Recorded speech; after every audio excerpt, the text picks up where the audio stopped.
Button నొక్కుడు పేరుతో ప్రచార ఆర్భాటం తప్ప గత వైఎస్ఆర్సీపీ ప్రభుత్వ హయాంలో తల్లులకు ఒరిగిందేమీ లేదని ఏపీ మహిళా సహకార ఆర్థిక సంస్థ చైర్మన్ పర్సన్ పీతల సుజాత విమర్శించారు. తల్లికి వందనం అనేది కేవలం సంక్షేమ పథకం మాత్రమే కాదని, ప్రతి తల్లి త్యాగానికి కూటమి ప్రభుత్వం అందిస్తున్న గౌరవప్రదమైన గుర్తింపని ఆమె పేర్కొన్నారు.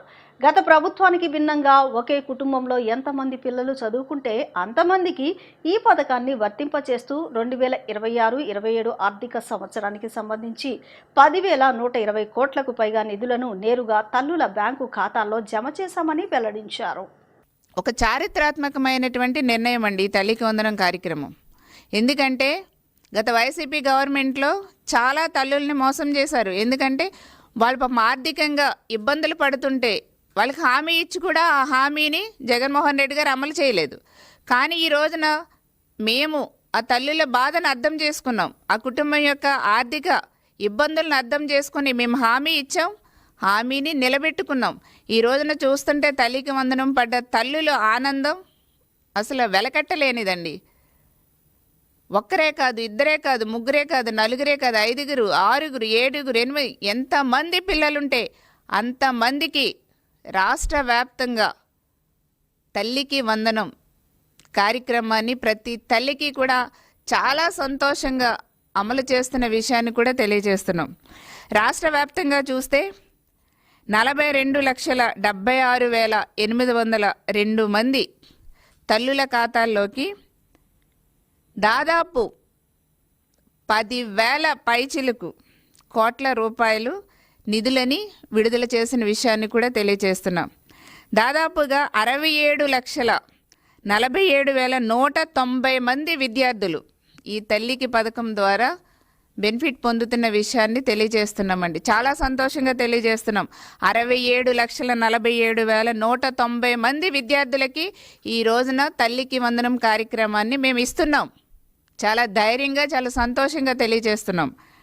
సమాజంలో చిట్ట చివరి బిడ్డ వరకు కూడా నాణ్యమైనటువంటి విద్యను అందించాలని గౌరవ సీఎం గారు, గౌరవ లోకేష్ బాబు గారి యొక్క ఒక మంచి ఆలోచనకి ఈ రూపం.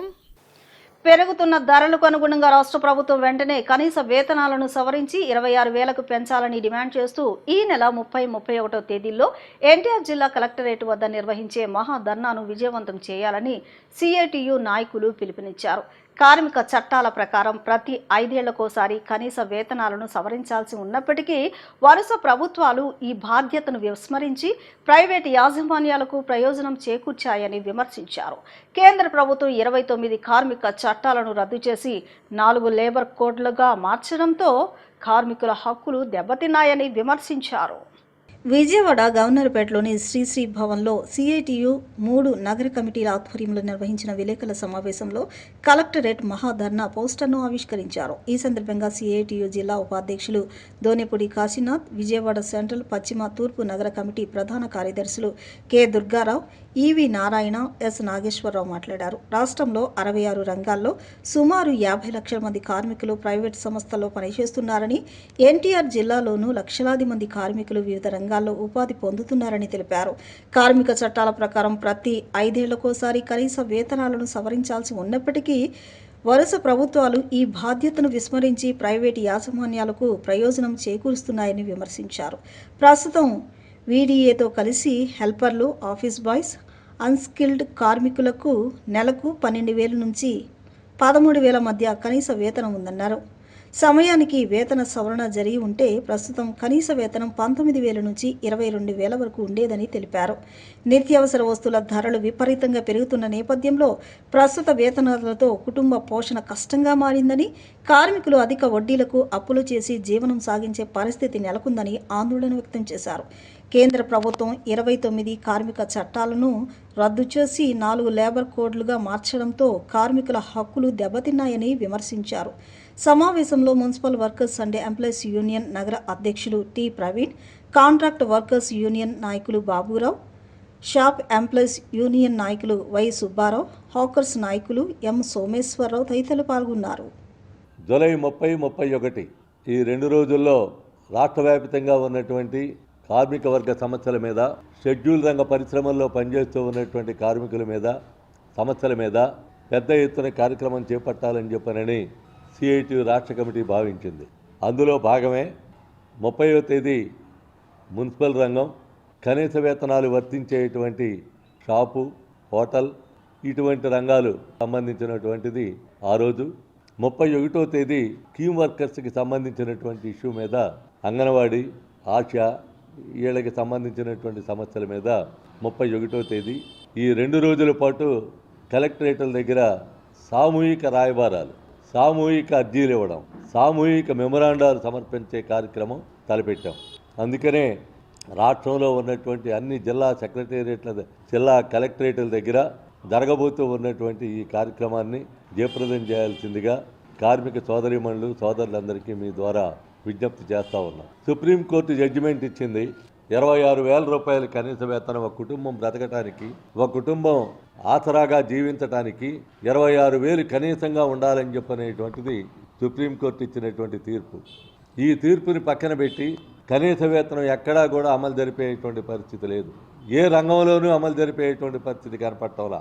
తాయిలాల పేరుతో, రాయితీల పేరుతో, కమిషన్ల పేరుతో రకరకాలైనటువంటి పేర్లు పెట్టి అది వస్తుంది కదా, ఇది వస్తుంది కదా అని చెప్పననే పేరుతో కాలయాపన చేయడానికి ప్రయత్నం చేస్తూ ఉన్నారు తప్ప, బేసిక్ పే నుంచి స్టార్ట్ అయ్యి 26,000 చేరాలి అని చెప్పనేటువంటి దాంట్లో మాత్రం ఎక్కడా ఏ రకమైనటువంటి రంగంలోనూ కూడా అమలు జరిపేటువంటి పరిస్థితి కనపట్ల.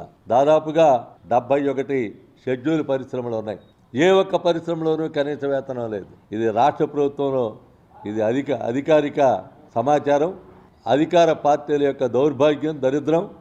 సెక్యూరిటీ గార్డ్సు, పెట్రోల్ బంకుల్లో పనిచేసేవాళ్ళు, ఆటో నగరు, కబేలా, కనకదుర్గమ్మ గుడి కార్మికులకి ఇప్పటికే సర్వేలు జరిగినాయి. వాళ్ళు సంస్థలు ఏకరువు పెడుతున్నారు. గత 15 సంవత్సరాలుగా మా జీతాలు పెరగపడటం వల్ల మా కుటుంబాలు గడవటమే కష్టంగా మారింది. రోజు రోజుకి పెరుగుతున్న ధరల నేపథ్యంలో మా కుటుంబాలని గడవటం కోసం కనీస వేతనం ప్రభుత్వాలు అమలు చేయాలని చెప్పని సిఐటి ఆధ్వర్యంలో జరిగే 30వ తారీఖు ధర్నాలో మేమందరం పెద్ద ఎత్తున పాల్గొంటామని చెప్పిన కార్మికులు సర్వే సందర్భంగా చెప్పడం జరుగుతుంది. అందుకే ఇప్పటికైనా సరే కేంద్రంలో బీజేపీ ప్రభుత్వం, రాష్ట్రంలో తెలుగుదేశం కూటమి ప్రభుత్వాలు ఆలోచించుకొని కనీస వేతనం 26,000 రూపాయలు అమలు చేయాలి. లేని పక్షంలో భవిష్యత్తులో పెద్ద ఎత్తున ఆందోళన చేపడతామని చెప్పేసినది ప్రభుత్వాన్ని హెచ్చరిక చేస్తున్నాం. ఈ ప్రభుత్వాలు పెద్ద బడా కంపెనీలకి రాయితీలు ఇస్తున్నాయి. కనీసం కార్మికులకి జీతాలు పెంచడానికి మాత్రం వాళ్ళకి మనసు పట్ల నిర్ణయాలు చేసే పద్ధతులు లేరు. అందుకే భవిష్యత్తులో ఈ ప్రభుత్వాలు కానీ కార్మికుల పక్షాన్ని నిలబడబోతే కార్మికులంతా కూడా ఏకమై ప్రభుత్వానికి తగిన బుద్ధి చెప్తారని చెప్పినది సందర్భంగా హెచ్చరిక చేస్తున్నాం. రాష్ట్రంలో నిర్వహించిన డిఎస్సి పరీక్షల్లో తీవ్ర అక్రమాలు జరిగాయని ఆరోపిస్తూ మాజీ మంత్రి ఆదిమూలపు సురేష్ కూటమి ప్రభుత్వంపై తీవ్ర విమర్శలు చేశారు. డిఎస్సి వ్యవహారంపై సిబిఐతో స్వతంత్ర విచారణ జరిపించాలని, నైతిక బాధ్యత వహిస్తూ విద్యాశాఖ మంత్రి నారా లోకేష్ వెంటనే రాజీనామా చేయాలని డిమాండ్ చేశారు. డిఎస్సి నిర్వహణలో గోప్యత, పారదర్శకత పూర్తిగా దెబ్బతిన్నాయని ఆరోపించిన ఆయన ఈ నెల 28న రాష్ట్ర వ్యాప్తంగా అన్ని కలెక్టరేట్ల వద్ద వైఎస్ఆర్సీపీ విద్యార్థి విభాగం ఆధ్వర్యంలో నిరసన ర్యాలీలు నిర్వహించనున్నట్లు ప్రకటించారు. ఎన్డీఏ ప్రభుత్వం అధికారంలో మరి సుదీర్ఘకాలం ఉన్న నేపథ్యంలో ఇలాంటి ఆరోపణలు రావడం, మరి విద్యార్థుల బంగారు భవిష్యత్తును కాలరాసే మరి ఈ యొక్క ప్రక్రియ ఇది. మరి దీన్ని మరి వారు బాధ్యత వహిస్తూ ఈరోజు కేంద్ర విద్యాశాఖ మంత్రి ధర్మేంద్ర ప్రధాన్ గారు ఒక మంచి ఎగ్జాంపుల్ సెట్ చేయడం జరిగింది. దీన్ని స్ఫూర్తిగా తీసుకొని లోకేష్ బాబు కూడా ఈరోజు మేము సాక్ష్యాలు, ఆధారాలు ఏవని చెప్తే మీరు అడిగితే అన్నీ స్పష్టంగా కూడా ఈ రాష్ట్ర ప్రజల ముందు ఉంచారు జగన్మోహన్ రెడ్డి గారు. ప్రధానంగా ఈ డిఎస్సి వ్యవహారంలో కాన్ఫిడెన్షియాలిటీ అంటే గోప్యత, ట్రాన్స్పరెన్సీ పారదర్శకత, తర్వాత అడ్మినిస్ట్రేటివ్ మెషినరీ న్యూట్రాలిటీ, ఇవి ప్రధానంగా ఎక్కడ కనపడలేదు.